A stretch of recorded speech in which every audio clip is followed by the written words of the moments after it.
पुणे जिल्ह्यातल्या आंबेगाव तालुक्यात नांदूर येथे शेतकरी रवींद्र मारुती विश्वासराव यांनी जिरेनियम रोझी या सुगंधी औषधी वनस्पतीची लागवड केली।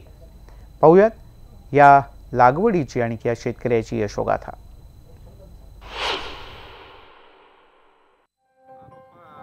आंबेगाव तालुक्यातल्या नांदूर गावचे पोलीस पाटील आणि प्रगतिशील शेतकरी असलेले रवींद्र मारुती विश्वासराव यांनी आपल्या 1.5 एकर क्षेत्रावर जेरेनियम रोझी या सुगंधी औषधी वनस्पतीची लागवड केली आहे। या वनस्पतीपासून तयार होणाऱ्या तेलाचा वापर सौंदर्य प्रसाधनात आणि औषध बनवण्याकरता केला जातो। याची मागणी लक्षात घेता हा प्रयोग करण्याचं त्यांनी ठरवलं। पारंपरिक जी शेती आहे त्याच्यामध्ये व्हेजिटेबल असेल, त्याच्यामध्ये कांदा, बटाटा, कोबी, फ्लावर, ऊस, तर ही पिकं सातत्याने घेत असताना पिकाला मिळणारा जो हमी भाव आहे तर तो गॅरंटेड नसल्यामुळं माझा मुलगा हेमल विश्वासराव हा BSc ॲग्री करतो आणि त्याच्या माध्यमातून मला ह्या जिरेनियम पिकाची माहिती मिळाली। साधारण ऑगस्टमध्ये मिळाल्यानंतर मी पण त्याचा थोडा अभ्यास सुरू केला आणि त्याच्यानंतर मी ह्या रोपांचा शोध घेऊन 27 नोव्हेंबर 2018 रोजी जिरेनियमचं पीक लावण्याचं ठरवलं आणि त्या दिवशी लागवड केली। पण त्याच्या अगोदर शेताची नांगरट वगैरे करून त्याच्यावर बेड पद्धतीने 3x1.5 या पद्धतीचे गादीवाफे तयार करून 1.5 फुटावर एक रोप लावलं। जिल्ह्यात अशा प्रकारचा प्रयोग विश्वासरावांनी पहिल्यांदाच केलाय। त्यांच्याकडे पीक सध्या काढणीला आलं असून शेतकरी आणि अभ्यासक त्याची पाहणी करण्याकरता भेट देऊ लागले आहेत। विश्वासरावांनी या पिकासंदर्भात सर्वत्र माहिती घेतल्यानंतर त्यातील मार्केटिंगचा सुद्धा अभ्यास केलाय। आम्ही मुंबईसारख्या ठिकाणी प्रयत्न केले असता माझं असं लक्षात आलं का सुगंधी तेल, सौंदर्य प्रसाधने, हर्बल मेडिसिन, त्यानंतर आरोमा थेरपी याच्यामध्ये याचा मोठ्या प्रमाणामध्ये वापर होत असताना मग त्या पद्धतीचं मार्केटिंग शोधलं। 4-10 व्यापाऱ्यांशी त्यांच्याशी चर्चा केली आणि त्याच्यातून असं लक्षामध्ये आलं का त्याच्यामध्ये असणारा सिट्रेनेनॉल पद्धतीचा जो कंटेंट आहे तर त्या कंटेंटवर याची सगळी किंमत ठरवली जाते। तर 9,000पासून तर 12,500पर्यंत याला मार्केट 1 किलोला मिळू शकतं। एकरी 3 महिन्यानंतर याचं जे कटिंग होतं त्याच्यामध्ये 1 एकरमध्ये 10 किलो ऑइल मिळू शकतं आणि 10 किलो ऑइलमधून आपल्याला 1,25,000 रुपयापर्यंत 3 महिन्याला त्याची किंमत मिळू शकते। पारंपरिक पिकांना मागील काही वर्षात योग्य बाजारभाव मिळत नाही, म्हणून विश्वासरावांच्या कृषी पदवीधर असलेल्या थोरल्या मुलानं जेरेनियम पिकाची माहिती घेतली आणि या पिकाच्या लागवडीचा आग्रह सुद्धा धरला। दरवेळेची पिकाची पद्धती पाहता ट्रॅडिशनल क्रॉपपेक्षा एक्झॉटिक क्रॉपिंग करणं गरजेचं आहे असं माझ्या लक्षात आलं। त्याच्यानंतर मी गुगलवर कंटिन्यू ब्राउजिंग सुरू केलं। त्याच्यानंतर यूट्यूब, गुगलच्या माध्यमाने मला जिरेनियम क्रॉप काय आहे हे समजलं। तसेच माझ्या मित्रांच्या माध्यमातून आम्ही डिस्कशन करून हे क्रॉप कसं आहे, याचा बेनिफिशियल आहे, काय फायदा आहे, काय याचा वापर आहे, युजेस हे विचारून आम्ही हे क्रॉप लावण्याचा डिसिजन घेतला आणि घरच्यांना या पिकाबद्दल सर्व काही समजून सांगितले। घरच्यांनाही ही गोष्ट पटली कारण तेही ट्रॅडिशनल क्रॉपिंगला कंटाळले होते। मार्केटमध्ये या पिकाला मिळणारा हमी भाव आणि वर्षभर असलेली मागणी लक्षात घेता पीक लागवडीचा निर्णय घेण्यात आलाय। याकरता 50 दिवसांची पूर्ण वाढ झालेली जवळपास 13,500 रोपं 10 रुपये प्रति नगाप्रमाणे खरेदी करण्यात आली। जवळपास 5 महिन्यांपूर्वी म्हणजेच नोव्हेंबरच्या दुसऱ्या आठवड्यात त्यांनी रोपांची लागवड केली होती। आता ही पिकं काढणी अवस्थेत आहेत। आत्ता सध्या हे पीक 3 ते 3.5 महिन्याचं आहे। याची काढणी अवस्था ओळखण्यासाठी, हार्वेस्टिंग इंडायसेस ओळखण्यासाठी या फुलाला जे फ्लावर येतात जांभळ्या कलरचे फुलं, त्या फुलांची जेव्हा गळती होते, जेव्हा झाडापासून ही फुलं तुटतात तेव्हा आपण समजायचं की ही झाडं हार्वेस्टिंगसाठी आहे, म्हणजे ही झाडं कटिंगसाठी आहे। आणि पूर्णपणे तेलाचा अर्क यांच्या फांद्यांमध्ये आणि फांद्यांमध्ये आणि पानांमध्ये उतरलेला आहे आणि त्या अर्कापासून तेल निर्मिती चांगल्या प्रकारे होऊ शकते। त्याच्यामुळे जेव्हा आपले फुलगळती होते तेव्हाच हार्वेस्टिंग करावे। या सगळ्या कामात विश्वासरावांची पत्नी प्रेरणा यांचाही खरीचा वाटा आहे। पहिल्याच वर्षी या पिकाच्या रोपांना मोठी मागणी आल्यानं या सगळ्या पिकातून रोपं तयार करण्याची त्यांची लगबग सुरू आहे। परिसरात करार शेतीचा अवलंब करून स्वतः प्रोसेसिंग युनिट टाकण्याची त्यांची इच्छा आहे. माझा मुलगा हेमल विश्वासराव आणि माझे मिस्टर रवींद्र विश्वासराव यांनी जेव्हा हा माझ्यासमोर प्रकल्प आणला की आपल्याला जिरेनियम लागवड करायची, त्यावेळेस थोडी मी जरा भयभीत झाले की हा तुम्ही नवीन प्रयोग करता, रिक्स आहे याच्यामध्ये. आपण पारंपरिक पद्धतीने जे करत आलो कांदा बटाटा टोमॅटो त्याच्यामध्ये आपलं चला कसं बसं करत जाऊ. हे म्हटले नाही, या शेतीला पारंपरिक शेतीला फाटा देऊन आपण जिरेनियमकडे वळू आणि त्याचे फायदे खूप आहेत असं हेमलने आणि माझ्या मिस्टरांनी सुचवलं. ते स्टंप जे आम्ही 1 वितावरती आम्ही रोपं काढतो याची आणि याची पानं वगैरे अशी कट करून फक्त वरती याचा शेंडा ठेवून 40 बाय 60चा ट्रे घ्यायला लागतो आणि कोकोपीटमध्ये याची बुरशीनाशक कोकोपीटमध्ये मिक्स करून ही झाडं तयार करायला लागतात. आणि आमची स्वतःची नर्सरी आहे, त्यासाठी आम्हाला ही रोपं निर्मितीचा प्रकल्प आम्ही पुढे उभं केलेला आहे. शेतकऱ्यांची एवढी मागणी झालेली, आमच्याकडे मागणी पण पुरवता येणार नाही एवढी रोपांची मागणी आम्हाला झालेली आहे. एकदा लागवड केल्यावर या पिकातून किमान 3 वर्ष उत्पन्न मिळतं. एका वर्षात किमान 3 वेळा कापणी केली जाते. पिकापासून औषध निर्मिती आणि पालापाचोळ्यातून खत निर्मिती केली जाते. एकरमधून वर्षाला 4 ते 5 लाखांचा नफा मिळण्याची हमी असल्यानं विश्वासराव कुटुंबीय या पिकातून मिळणाऱ्या नफ्याकरता उत्सुक आहेत. परिसरातील शेतकऱ्यांना ते या पिकाच्या लागवडीसाठी आग्रह सुद्धा धरतायत. पुणे जिल्ह्यातील उत्तर पुणे जिल्ह्यामध्ये जुन्नर आंबेगाव परिसरामध्ये विविध पिकं या परिसरामध्ये या क्लायमेटला चांगली येतात हे यापूर्वी सिद्ध झालं आहे. अशामध्येच जिरेनियमसारखा हा प्रयोग महाराष्ट्रात पहिल्यांदाच या परिसरामध्ये सक्सेस झालेला आहे आणि यामुळं पुढच्या काळामध्ये या पिकामधून सुगंधी द्रव्य आणि ऑइल काढण्याचं प्रमाण आणि या भागात हे पीक लागवडीखालचं क्षेत्रसुद्धा यामधून वाढणार आहे. कॅमेरा पर्सन स्मिता शिंदेसह रायचंद शिंदे, न्यूज 18 लोकमत, आंबेगाव. सुगंधी शेती. तिकडे अल्पभूधारक शेतकऱ्यांनी उन्हाळ्यामध्ये भाजीपाला पिकाची शेती केली तर त्यांना मिळणाऱ्या नफ्याचं प्रमाण तुलनेत जास्त राहण्याची शक्यता असते.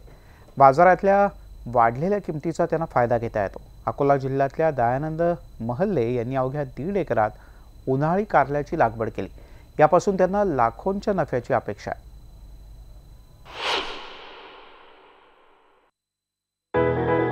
अकोला जिल्ह्यातल्या दगडपार गावात दयानंद महल यांची 4 एकर शेती आहे.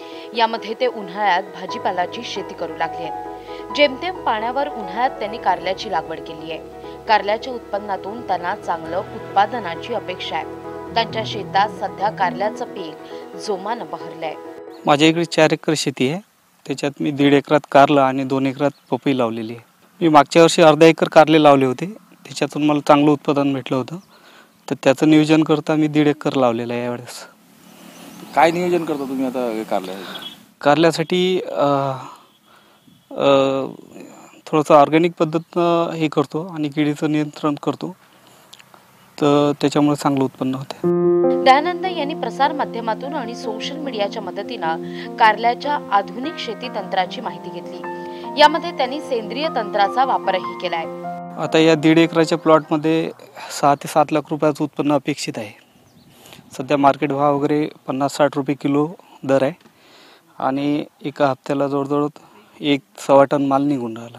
तसंच यूट्यूबवर मी थोडंसं पाहिलं होतं आणि त्या पाहता मी थोडंसं मागच्या वर्षी अर्धा एकर लावून पाहिलं, तर ते चांगल्या पद्धतीनं जमलं होतं आणि यावर्षी त्याच्यापेक्षा चांगलं जमलेलं कारलं.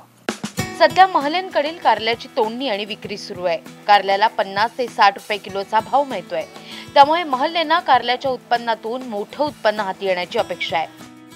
सध्या मार्केट 50 ते 60 रुपये किलो प्रमाणे आहे. कारल्याची मागणी सध्या जास्त आहे. माझ्या इकडे तसा 1.5 एकराचा प्लॉट आहे. उन्हाळ्यात फार कमी लागवड केली जाते कारल्याची, त्याच्यामुळे मागणी खूप आहे. कारलं कमी असल्यामुळे महल्लेंनी कारल्यामध्ये पपईच्या 1600 झाडांची लागवड केली आहे. येणाऱ्या 4 महिन्यात त्यांना पपईचं उत्पादनही मिळणार आहे. कारल्यापासून किमान 3 ते 4 लाख आणि पपईपासून सुद्धा किमान 3 ते 4 लाख रुपयांचं उत्पन्न हाती येईल अशी त्यांची अपेक्षा आहे. 2 एकर पपई लावलेली आहे मी. डिसेंबरमध्ये लावलेली आहे. 3-3.5 महिन्याचे झाले. आता पपई वगैरे लागणं सुरू आहे त्याला. तर त्याची अंतर 5 बाय 7 वर केलेली आहे लागवड. एकरातनी 1600 झाडं बसलेले आहेत. पपईचं पीक हे ऑगस्ट महिन्यात चालू होईल आणि 2 एकरात जवळजवळ 8 ते 10 लाख रुपये उत्पन्न होईल. पारंपरिक शेती बरोबरच भाजीपाला आणि फळबागेचं नियोजन केल्यास भरघोस उत्पन्न शेतकरी घेऊ शकतो. मिश्र पद्धतीनं पिकांची लागवड केल्यास शेतकऱ्यांना उत्पादन खर्चात बचत साधता येतेच, सोबत उत्पन्नातही वाढ मिळवता येते. हेच महल्लेंनी दाखवून दिलंय. कुंदन जाधव, न्यूज 18 लोकमत, अकोला. भाजप सरकारनं आणि आपण शेती तसंच शेतकऱ्यांचे बरेच प्रश्न मार्गी लावल्याचा दावा केलाय. जालन्याचे भाजपचे उमेदवार आणि भाजपचे प्रदेशाध्यक्ष रावसाहेब दानवे यांचं तर म्हणणं आहे की भाजपनं शेतकऱ्यांकरता बरंच काही केलं. त्यांच्याशी संवाद साधलाय आमचे प्रतिनिधी विजय कमळे पाटील यांनी. आज आपल्यासोबत आहे भारतीय जनता पक्षाचे जालना लोकसभा मतदारसंघातील उमेदवार रावसाहेब दानवे. आपण त्यांच्याकडून जाणून घेऊया की या निवडणुकीत त्यांच्या पक्षाच्या शेती आणि शेतकऱ्यांबद्दलचा काय अजेंडा आहे. सर्वप्रथम मी राज्यातील जनतेला नवीन वर्षाच्या शुभेच्छा देतो. गेले 5 वर्षे या देशामध्ये मोदीजीच्या नेतृत्वाखाली भारतीय जनता पक्षाचं सरकार आहे. मोदीजींनी आम आदमी डोळ्यापुढे ठेवून या देशाचा कारभार करायला सुरुवात केली आणि प्रामुख्यानं शेती क्षेत्राकडे जास्त लक्ष दिलं. आपण बघत असाल की 2014च्या अगोदर युरियाचे खत शेतकऱ्याला सहज उपलब्ध होत नव्हतं. मोदीजींनी निमकोट युरिया आणला आणि घोषणा केली की 5 वर्ष आम्ही युरियाची किमती वाढू देणार नाही, आणि आज शेतकऱ्यांमध्ये ती तक्रार राहिलेली नाही. जलयुक्त शिवार महाराष्ट्र शासनाने राबवलं आणि आज आपण बघत असाल की अनेक गावामध्ये पूर्वीच्या काळात जे टँकर होते त्या टँकरची संख्या कमी झालेली आहे. शेतकरी अडचणीत असतो. दर 3ऱ्या वर्षी 2ऱ्या वर्षी राज्यामध्ये दुष्काळ पडतो. अशा वेळेस केंद्र सरकारकडे मदत मागून आम्ही शेतकऱ्यांची गरज तर भागवतो, परंतु अशाही परिस्थितीमध्ये पेरणीच्या वेळेस शेतकऱ्यांजवळ पैसे नसतात, खाजगी सावकाराकडे जावं लागतं. त्यामुळं या वर्षीच्या बजेटमध्ये प्रत्येक अल्पउधारक शेतकऱ्याच्या नावावर 6,000 रुपये जमा करण्याचं धोरण आपल्या केंद्र सरकारनं घेतलेलं आहे. आणि त्यामुळं शेती क्षेत्राशी संबंधित अनेक प्रश्न जे निर्माण झाले होते ते सोडवण्यामध्ये आमच्या सरकारला यश मिळालेलं आहे. आज शेतकरी खुश आहेत, परंतु आम्ही असं मानत नाही की सगळे प्रश्न सुटलेत. परंतु या राज्यातल्या जनतेला एक विश्वास निर्माण झाला की किमान यांनी प्रश्न सोडवण्यासाठी प्रयत्न केलेले आहेत आणि जर हे निवडून आले तर नक्कीच प्रश्न सोडवतील असा विश्वास या राज्याच्या जनतेमध्ये निर्माण करायला आम्ही यशस्वी ठरलेलो आहे. मला माहिती आहे की मागेल त्याला शेततळं भारतीय जनता पक्षाच्या सरकारनं दिलेलं आहे. एक नाही अशा अनेक प्रकारच्या योजना दिल्यामुळं शेतकरी खुश आहेत आणि आमच्या सरकारच्या पाठीमागे नक्कीच उभा राहील. हे होते भारतीय जनता पक्षाचे जालना लोकसभेतील उमेदवार रावसाहेब दानवे, ज्यांनी शेती आणि शेतकऱ्यांबद्दलचा आपला अजेंडा आज स्पष्ट करून सांगितला. विजय कमळे पाटील, न्यूज 18 लोकमत, जालना. शिवसेना भाजप युतीचे उस्मानाबादचे उमेदवार ओमराजे निंबाळकर यांना शेतकऱ्यांच्या दृष्टीनं पाण्याचा प्रश्न सगळ्यात महत्त्वाचा वाटतोय. शेतकऱ्यांच्या दृष्टीनं काय आहे ओमराजे यांचा अजेंडा जाणून घेतले आमचे प्रतिनिधी बालाजी निरफळे यांनी. आपल्यासोबत उस्मानाबाद लोकसभा मतदारसंघाचे उमेदवार शिवसेनेचे आहेत. आपण त्यांना विचारूया की त्यांचं शेतकऱ्यासाठीचं मॉडेल काय आहे, ते कुठलं मॉडेल घेऊन शेतकऱ्यांसाठी निवडणुकीच्या रिंगणात आहे. मला सांगा, तुम्ही शिवसेनेचे उमेदवार, महायुतीचे उमेदवार, तुमचं मॉडेल नेमकं काय आहे शेतकऱ्याविषयी? आपल्याला सगळ्याला माहीत असेल की मराठवाड्याच्या हक्काचं, मराठवाड्याच्या अधिकाराचं, इथल्या शेतकऱ्यांच्या हक्काचं, अधिकाराचं जे पाणी या मराठवाड्याला मिळालेलं नाही, ज्याच्यामुळं हा भाग त्या ठिकाणी दुष्काळात होरपळतोय. त्याच्यामुळं शेतकऱ्याला पाऊस कमी झाला की दुष्काळाशी सामना करावा लागतोय. या उस्मानाबाद जिल्हा, धाराशिव जिल्हा हा सगळ्यात जास्त शेतकरी आत्महत्याचा जिल्हा म्हणून ओळखला जातोय. हे सगळं, या सगळ्या गोष्टी त्या ठिकाणी संपवण्यासाठी, ह्या भागातल्या शेतकऱ्याला त्याच्या हक्काचं, अधिकाराचं पाणी मिळवून देण्यासाठी माझा प्रामाणिक प्रयत्न असेल की आमच्या शेतकऱ्याला त्यांच्या हक्काचं, त्यांच्या अधिकाराचं पाणी जितक्या लवकर शक्य असेल तितक्या लवकर त्या ठिकाणी मिळवून द्यायचं.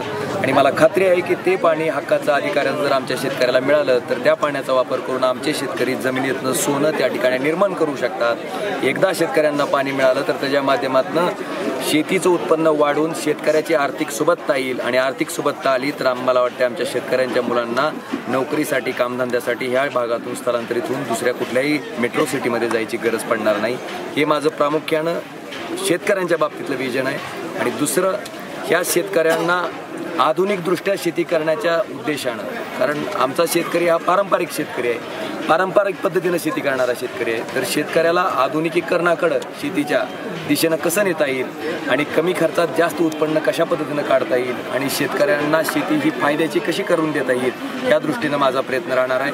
आणि सगळ्यात महत्त्वाचं, शेतकऱ्याच्या मालाला त्या ठिकाणी न्यूनतम जो हमीभाव आहे तो हमीभाव ह्या सरकारनं काही प्रमाणात जाहीर केलेला आहे, ज्याचा फायदा शेतकरी उचलत आहेत, जेणेकरून शेतकऱ्याला त्याचा माल उद्या उत्पादन खर्चावर आधारित अशा पद्धतीनं विकता येईल आणि शेती ही नेहमी फायद्याची होईल अशा पद्धतीनं करण्याचा माझा प्रामाणिक प्रयत्न आहे. आधुनिकतेची कास धरत 25 TMC पाणी जो प्रलंबित प्रश्न आहे ते पाणी देण्याचं जे शेतकरी मॉडेल उमराजे निंबाळकर यांनी आपल्याशी बोलताना सांगितलं आहे. बालाजी निर्फळ, न्यूज 18 लोकमत, उस्मानाबाद. आणि आता महाराष्ट्रातल्या काही प्रमुख बाजारांवर नजर टाकूयात. काही शेतीमालाचे भाव या बाजारपेठांमध्ये नेमके कसे राहिलेत ते. कांदा कोल्हापूरच्या बाजारात किमान 2 रुपये किलो तर कमाल 9 रुपये किलो आहे. आपण हे घाऊक बाजारातले भाव पाहतो आहोत. टोमॅटो औरंगाबादला किमान 3 रुपये तर कमाल 12 रुपये किलोनं आहे.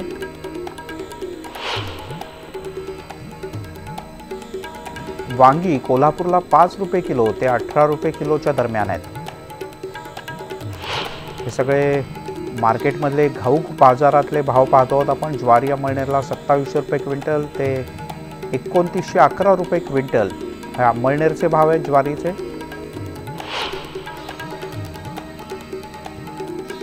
तूर अकोल्यामध्ये 4600 रुपये क्विंटल ते 5300 रुपये क्विंटल या दरात उपलब्ध आहे.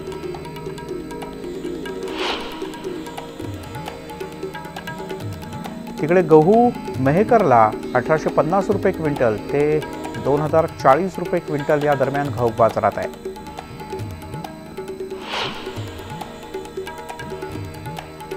तर तिकडे सोयाबीनचा दर हिंगोलीच्या बाजारात 3505 रुपये क्विंटल पासून 3660 रुपये क्विंटलच्या दरम्यान आहे.